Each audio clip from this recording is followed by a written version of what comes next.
2023년은 사실 우리나라뿐만 아니라 전 지구적으로도 기상관측 역사상 가장 더운 해였습니다. 지구적으로 한 120년의 기상관측 역사를 갖고 있는데 네네. 그 중에 작년이 제일 더웠으니까요. 와. 전국 각지에서 기상관측 역사상 최초의 사건들이 속출한 그런 해이기도 했고요. 네네. 전국적으로 23개 지역에서 역대 최고 기온 기록을 갱신했고 9개 지역에서는 역대 최다 강수량 기록을 야. 갱신했습니다. 1년 내내 갱신하는 그런 해였고 그래서 3월에 이미 4월 중순 수준의 더위가 찾아왔고 사실 더위가 좀 꺾여야 되는 특히 밤에는 좀 서늘해져야 되는 9월에도 네. 굉장히 높은 이제 기온이 유지되면서 열대야가 나타난 해이기도 했습니다. 9월. 그리고 1월, 11월, 12월 달에는 유독 그 일교차가 엄청 커서 하루에 가장 낮은 시간대와 온도가 가장 높은 시간대 온도차가 20도까지 이렇게 벌어지는 날이 아주 많이 관측되기도 했습니다. 온도만 그런 게 아니라 그 평년에 비해서 강수량도 좀 비도 많이 내렸죠.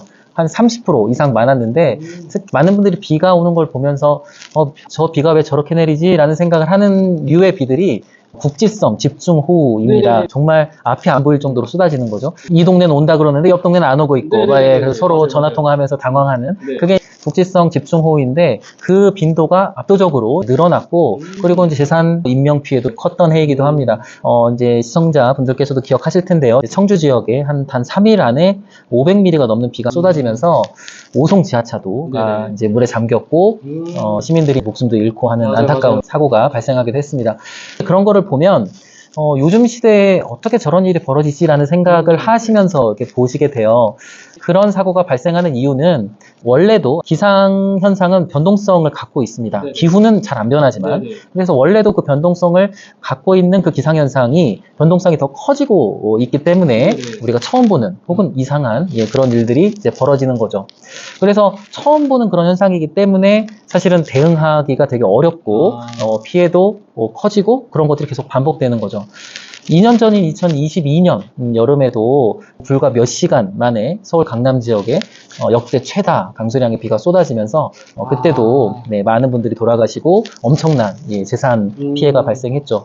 그리고 역시 마찬가지입니다. 예측하지 못하는 수준의 변동성 때문에 폭우가 막 그렇게 쏟아지면 사실은 원래는 우리가 재난 대응 시스템이라는 게 있을 거고 그 재난 시스템이 그거를 대응을 해줘야 되는데 처음 겪어보는 수준의 어떤 일이 벌어지면 당연히 그 시스템의 작동이 잘 안 되고 그런 상황에서 이제 많은 피해가 발생하게 되는 거죠. 너무 당연한 얘기인데 서울도 그렇고 어느 도시나 재난 상태에 대해서 준비를 하는 시스템이 갖춰져 있는데 그런 시스템들은 대부분 과거에 일어났던 일들 중에서 어떤 사건이나 사고들을 고려해서 만들겠죠.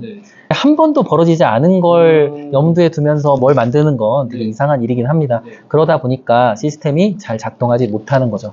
네. 마치 저는 이런 그 상황을 무슨 서바이벌 게임 같은 그런 모습으로 이렇게 좀 비유를 하고는 합니다. 이게 살아남기 게임이죠. 강남이든 오송 지하차도든 그런 일이 벌어졌을 때 나는 본인은 운이 좋아서 거기에 없어서 그걸 피했지만 운이 나쁜 사람은 그냥 그거에 휩쓸려서 이제 피해를 보는 거고요. 문제는 그런 빈도가 점점 많아지다 보니까 언젠가는 나도 그런 피해를 볼 가능성이 엄청 계속 높아지는 그런 상황인 겁니다.